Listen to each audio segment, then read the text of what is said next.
Hi, I'm Wayne Tuttle, and welcome to Chasing Legends.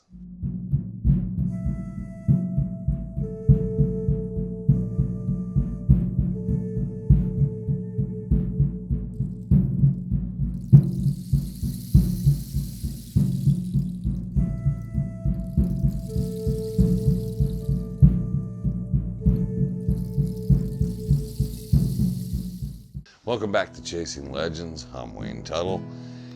Please hit our subscribe button, hit the notification bells to hear about all our upcoming videos and whatever else is going on. Go to the About section. You'll see in there represent.com and a number of links. Get some hats, some shirts, some coffee cups. Pick up the swag. We just finished the Dutch Hunter Rendezvous, and there was a lot of it swirling and moving about, so a very cool thing. So this week we're going to jump right into it. Just got in from the rendezvous just a few hours ago. Had a great time, and that's what we're going to talk a little about, the comings and goings event. We had a really nice turnout. We had 20 to 30 people around the campfire at any given time. Did a lot of just sitting around in the open air because it was just beautiful out. It was nice and cool. A little bit of a light breeze, and it was probably today was the warmest day we had of the 3 days. We got out there early, probably about 9 o'clock. I think it was about 9 o'clock on Friday morning. A couple of people had already made out. Gates were open. We got in and we got everything set up. It's the first and earliest year I've ever been able to get set up out there, which I just absolutely loved because I had everything set up. I'm able to cook lunch, and then I'm able just to chill out, which doesn't happen very often. Salvador DeGrazia, Kim Johnson, and his girlfriend Chris were out there, and a lot of people started drifting in. Greg Davis from the Historical Society, founder of the museum, and archivist of the Dons came out. A couple other guys have been out for pretty much almost every rendezvous. I think Roger Newkirk's made every one, maybe missed one, but Paul Shimmick, who we hadn't seen for a couple of years, but was pretty much a regular almost from the beginning. So it was great to see him out there. Of course, Frank Augustine, Woody Wampler, and his brother came out.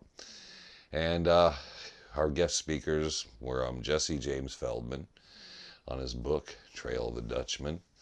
And we had Steve and Melanie Gibbs from the Dons of Arizona as our guest speakers prior to him. One of the special things we had during those guest speaker moments, and I'll just kind of run into that before talking about a few other things, was Trevor worked on a documentary film that he completed as part of his graduating process for his degree, and it was called Sunsets. Trevor brought that in and showed about a 10-15 minute clip of the opening of the film to the group. That was how we kind of opened the whole speaker session, so everybody got a feel of that. Trevor and I both spoke about it, the beginnings, the reasoning behind it, and some of the technical aspects he talked about behind it. So we did that to open everything. Steve and Melanie did a great job talking about the Dons of Arizona, cluing everybody in about Discovery Camp, the days of trek and stuff. Of course, a very popular video we did from the archives was the Dons of Arizona trek video, which got a lot of outreach. You can always go check out the Dons on their Facebook page, Dons of Arizona, or you can check them out on their website, which I believe is, if you just search Dons of Arizona, you'll find that website. There's information there if you want to join the Dons or anything like that. Reach out. A number of Dons were there at the program. I could give everybody's name, but there was probably 7 or 8 of us there, and that was kind of very cool. A nice group. I don't think any of the Dons really came out. Outside of Steve and Melanie, I don't think anyone came out to camp for the most part. But we had a lot of people. It was one of the bigger crowds we've had. We had come in early Friday and camp. We had a lot of trailers, a lot of RVs, a lot of people just kind of came into camp. Some people I didn't see very much. They initially just came out to camp, came down and did the old style early days rendezvous thing of just kind of stick to their own devices, their own thing, and come down for the Saturday night festivities and then go return back to their camps, which is fine. I mean, everybody to each their own. And that's one of the reasons I don't drift to everybody's camp. I was down in the host spot from the early days since we began there on the second rendezvous, which is kind of when you first come down the lower camp and you are on your left. It was where Joe Roboto sat for many years. And generally that spot is kind of the host. You come in, get directions which way camp, where the things are open, kind of where we're going with the whole thing. And we always have a big campfire area there set up so everybody can gather, sit around, hang out. We kind of got things in the swing, and like I said, it was a really good turnout for Friday night. We didn't sit up late. We actually got a good fire going in the camp down there. Heath Fincham and I and Trevor were camped in that spot. Heath's dad was a big part of the rendezvous for many, many years, Bill Fincham.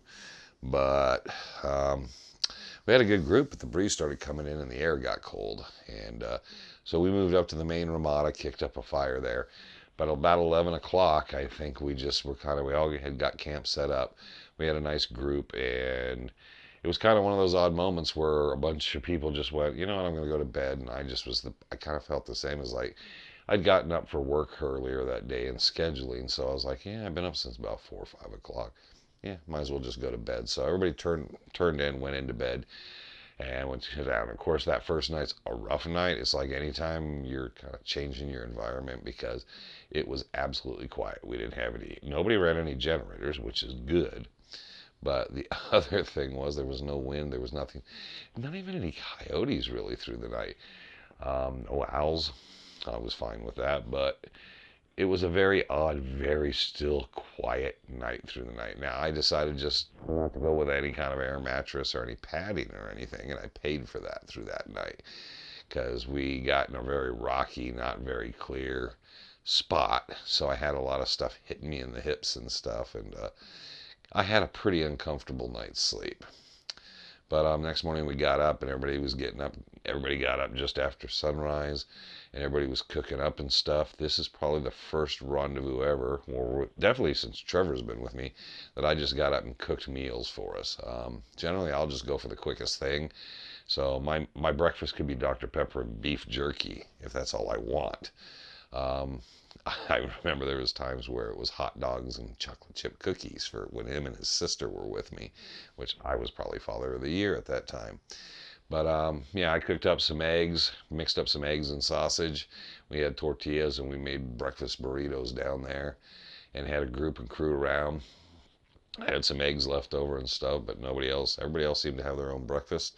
So I wrapped up, and then we just started sitting around talking. It was kind of one of those odd things. We hadn't planned a hike. I knew a lot of people were sticking around the camps, but then the group started coming in. There was a bunch of people. We had probably about a dozen to 15 people who stayed the weekend, the entirety of the weekend, who'd never been out. They were brand new to it. A few of them didn't have a lot of experience coming into the mountains. It was very cool. A couple of people didn't come in very prepared.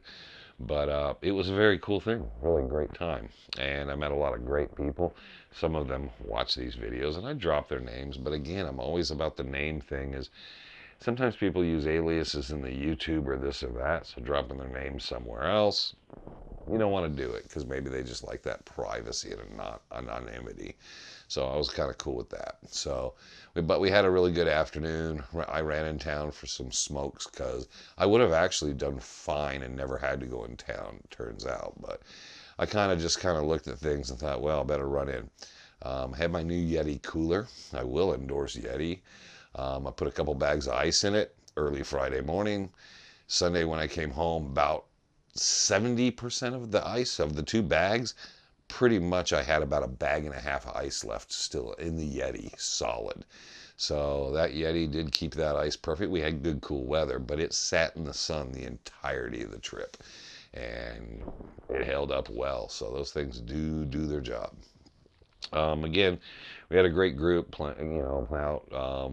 Woody Wampler was spending some time down in Hewitt Canyon, panning gold and stuff, but he came in with his brother, and Frank came in with Glenn McConnell.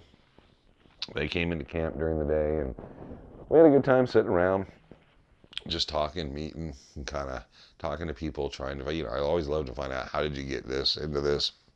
Sure, you listen to me talk the stories, but then there's other questions people have. And then we began the setup. And we hit the setup, and we had nothing but, every year it seems like we have a nightmare. We forget one cable, we forget two cables, we forget this, that. We had forgotten a cable for one thing, and then we found someone that had something else, but then for some reason, our wireless mic system went down.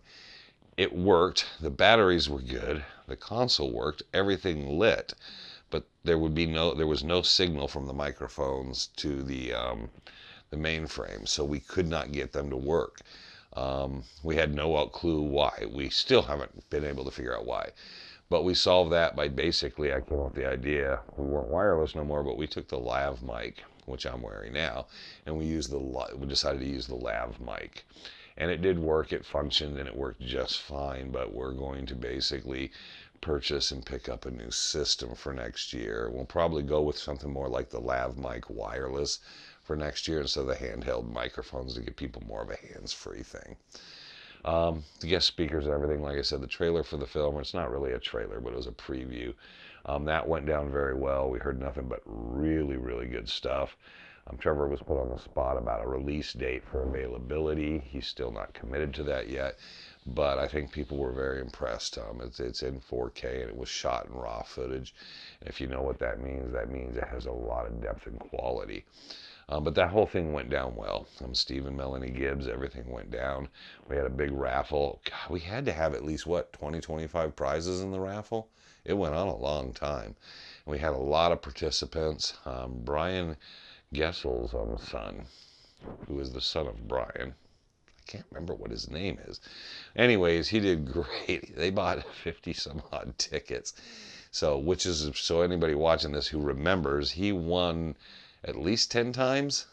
It got ridiculous where he was winning one after the other at one point. We were mixing them up, but he had so many tickets. They bought tickets, then they came back and bought more tickets. So the problem was, even if you mix it up, they had a good shot wherever they were buying them. So they ended up with over 50 tickets, and it worked their odds really well. And congratulations to all the people that won. And Brian and his son actually kicked one of the prizes, or a couple of the prizes, back to get back out to people. So it went around. We had some of Ripple of Lost Echoes, Bob Ward books. We had about a half a box. Anybody who wanted one, we let them have those and handed those out, which was a very cool thing. But Jesse did a splendid, fantastic job. He talked for about 30, 40 minutes, probably close to 45 or 50 minutes, I would think. But he did a really nice job. So we got through everything. We broke things down. The Feldman family was there for that, for Jesse, And then some groups some people left after that who came in for the evening. A number of other people just kind of stayed up in the upper Ramada for a little bit, talking and chatting, which it gets kind of loud. So if you got too many people in there, it gets way too loud. And then myself and Bob Shoes and a number of other people, Heath Fincham, who I mentioned earlier, and Jesse and Kristen came down, but we all went down, and by that point I think there would have been a bottle of Captain Morgan drained. I think the bottle of Captain Morgan was empty at that point, and there was a bottle of Crown Royal that was emptied shortly thereafter, and then it was onto the Fireball. I don't know if the Fireball was completely drained, and then a bottle of Bullet bourbon showed up. So it was like constant. Now, it wasn't as bad as the year that there was a mixture of the whiskeys, rum, and tequila. That was a bad year. There was a lot of problems. But we had one casualty of basically too much alcohol and odd behavior. And other than him, we stayed on it. But every year we have the one guy. I think last year we had a guy too. It's always one guy. And they're more happy drinks than anything else. But we had that, but we sat up, and Bob Shoes ended up in about an hour comedy act, and he told some great, hilarious stories, had everybody in stitches. We ended up 25, 30 people sitting down at that lower camp. A lot of the guys who'd been there the whole weekend came down, and while we didn't do typical fashion to 3, 4 in the morning, we did take it to 1:30 and pretty much almost exhausted all our firewood. So we kept a good warm fire going. We're out there in the open air.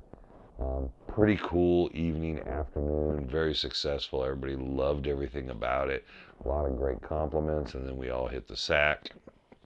One of the funny mentions there is that night I decided, since I slept so bad, what I would do is I told Trevor, blow up, we have a pump, blow up the air mattress for me tonight because I got to get some sleep. I've been to a couple rendezvous where things didn't go well and I didn't really sleep at all through the whole time. And I was like, no, I want a good night's sleep. The weather was great to sleep in. It was so cold. It was cold, but it wasn't bitterly cold. It was just cool cold, which is unusual for the rendezvous. So Trevor does head up, puts the mattress down. So when we went to go in about 1:30, 2 o'clock, I lay down. Oh, it felt great. I was like, okay, I'm going to sleep good. So my head hits the pillow, and I'm almost just starting to go out right then. And I start falling asleep, and then I fall asleep. I wake up on my right side, and it's been about an hour or so, but my right hip is killing me. And I'm like, man, what's wrong? It's like, this sucks because I got some problem going on, you know, and it could be old age, but do I got to have my hips looked at? I'm on an air mattress, and my right hip is killing me still. So I'm sitting there, and then I poke the air mattress, and I realize I'm just poking rocks. Trevor had laid the air mattress so the valve was poked up right beside my head. So what happened is I knocked the flap off, and as I was sleeping, it deflated, and I deflated my right hip right on a rock, a nice good-sized rock right under my hip, and I was laying on that. So after that point, I was pretty miserable the rest of the night. Thank you, Trevor. Trevor slept pretty good, though, it appeared, because he didn't notice any of this, and I actually cursed him out a bit, and he didn't seem to care. He just stayed asleep. So, because I figured if he woke up and said, what's wrong, I was going to make him pump it up again. He didn't wake up, so he got to sleep. And then I thought, do I want to get up and pump it up? I never got in a sleeping bag. I just unzipped one and used it kind of like a blanket. My usual Mexican blanket would have been too thin, so I just kind of laid it over me. And so I never crawled in a sleeping bag. I just had a sleeping bag kind of over me a little bit, just to kind of keep. And my feet got a little cold and stuff, but it wasn't that bad. So the guys that were absolute freezing, it wasn't that bad. So got through that night. Got up the next morning. And, of course, Trevor was told to clean the egg skillet pan, right? And he forgot to. He's shaking his head no, but I told him, make sure you clean that pan out because we're going to do 2 breakfasts. So we did not have eggs and sausage and that stuff with the tortillas the next day. Instead, we got up, and after when we finally decided to cook, we cooked up a bunch of hamburgers.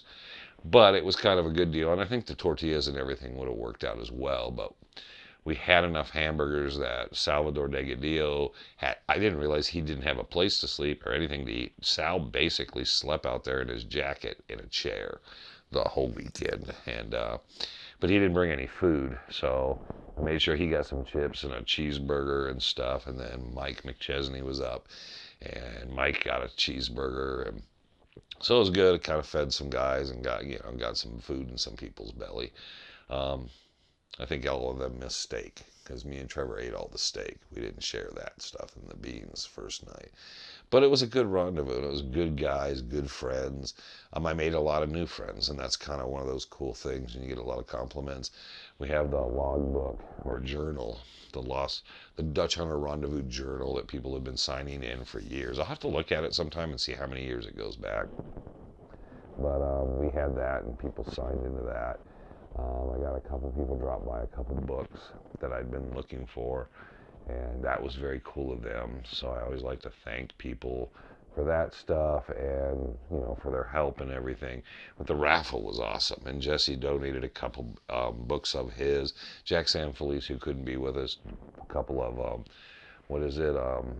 Lost El Dorado. A couple of signed editions of that. So it was really, really a cool thing. And so there's so much participation.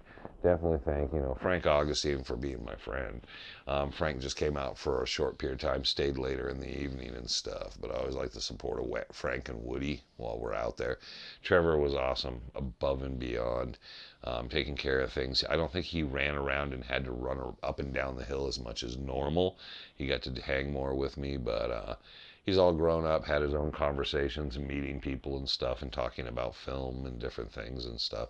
So that was very cool. And but it was just good friends and stuff. I got a really great paperweight from Kristen Gibbons that I got this painted that I'm going to be able to use at work for the papers that blow off by my fan every day. And I've always wondered what I'm going to do to keep them on there. Well, now I have that solution.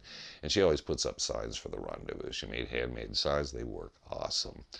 Additionally, Woody Wampler and his brother set up the generator and everything, a whisper generator. And again, so many people that contribute little things and help out.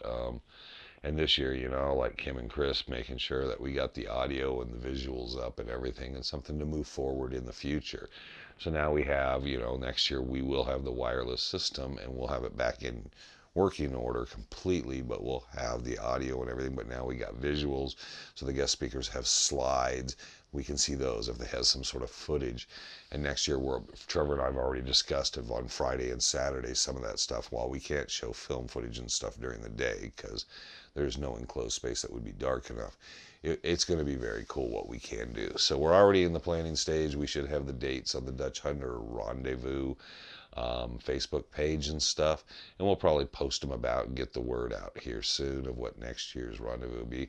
If you didn't make it, you should have made it out. Few people stayed kind of anonymous, and that's cool if that's what you want to do. Don't know what you're hiding, but a lot of great questions, a lot of good things. The only people I missed that really couldn't make it, to be honest, Jack Sanfelice, and Jack wanted to make it, but I think he was ill, a touch of a cold or something. So, but he was planning on coming and wasn't able to. But really, overall and stuff, the only people I missed were the people that can't make it anymore, that aren't with us anymore. And we sat around the big circle and did our toasts, but we feel like they're with us when we're sitting there talking at night. We talk about stories and about stories they told around the campfire, so they're with us in spirit at all times. But there's not anyone I can think of offhand of Clay Wurst and maybe Jack Sanfelice who are out and about that could have been there and just would have made it even better to join in with us. But I don't know if Clay would have loved to have been out there that cold all night, because it was a bit cold. But I got to see some cool camp setups, people with tents, and they got little heaters now they put on in the tents and cots and stuff, and I'm like, damn. So I'm still going pretty rugged compared to other people, but no, we had a great time. If you missed it, you missed a great event and a great time. Oh, by the way, and I almost got all the way through, is, we wanted to shoot some stuff for Chasing Legends. Of course, we're so busy, and I'm answering so many questions and spending so much time learning about all these people, great people. I didn't get time to do stuff on the history and stuff while I'm out there, because I'm talking to everybody at the history. A lot of people shy away from wanting to do this stuff. But our very good friend Terry Carter, who has a YouTube channel that came up with the most inventive name of all, Terry Carter, was out. He filmed a bunch of stuff for his channel. If you haven't seen Terry Carter stuff, it's a little different than mine.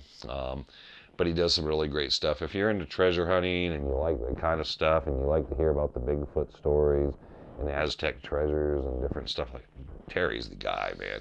He gets a lot of great interviews, and he does basically interviews people. And he's a super, super nice guy. And I did a video with him.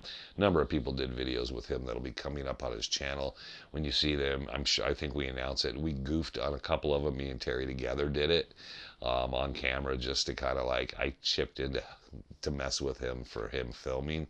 And those should come out really well too. But it was a great time, and I almost forgot and left Terry out, because he hadn't been out for a few years, but he's a super, super sweet, super awesome guy, so it was great to have him out. And I'd go through a lot of other people's names, but I don't know how they always feel about getting thrown out like that.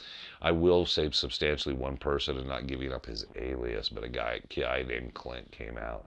And it was his first time at the rendezvous. He really wasn't a guy that goes out and throws up tents and camps out and stuff. He was just kind of breaking in.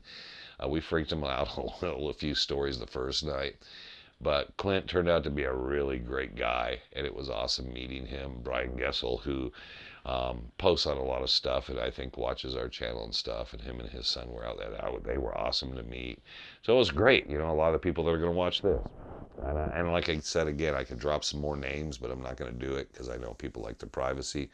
But no, great people. We had a good time. I wish you were there. Next year we'll get the word out again and push it. We'll be at 19, and then we'll probably try to do a really big blow up for 20. Because who would have ever believed? I was surprised when we got to 10, and getting to 20 just seems unheard of to me, that we could still keep this thing going on. But that was it. The Dutch Hunter Rendezvous, the 18th one in 2022. Very, very cool. It's always chill and cool for me when I get done with this stuff and I can just move on from it. So there you go. The report from the 2022 Rendezvous, which is probably not a great Chasing Legends, not a fun one. I'm not going to share all the stories of the campfire because we'll be here another 3.5 hours. I'm tired, by the way. So please hit the subscribe, hit the notifications. I know you're tuning out and you probably clicked out of me, but if you're sticking around, hit the represent, black, gray, long sleeve, short sleeve shirts. We got the hats, tan with the silk screening, and we got the embroidered black hats for the Rendezvous and Legend of the Superstition Mountains, as well as coffee cup setup. So go check all that stuff out and the links for that. We're not making anything really off of that. It's about getting stuff out to you, and we handed some of that stuff out during the raffle. But again, go out and pick that stuff up, because you know what? Very cool. I know a lot of people watch the video, but kind of sitting there in camp and looking around and seeing people in the Dutch Hunter Rendezvous or the Legend of Superstition Mountains hats or shirts and stuff is kind of cool. We came up with the design. Eric Deleel's partially responsible. We come up with these designs, and people actually buy the merchandise and come out and wear it and compliment us on it. So very good time, very good thing. I'm pretty much done. You can tell by my voice, there was a lot of talking through the whole weekend. So it's time to rest the voice. It's time to rest my eyes. It's time to get a good night's sleep. So all of you, thank you for joining us. All of you who came to the Rendezvous, thank you very much. And always remember, until the next time, I'm Wayne Tuttle. You're not. And this was Chasing Legends.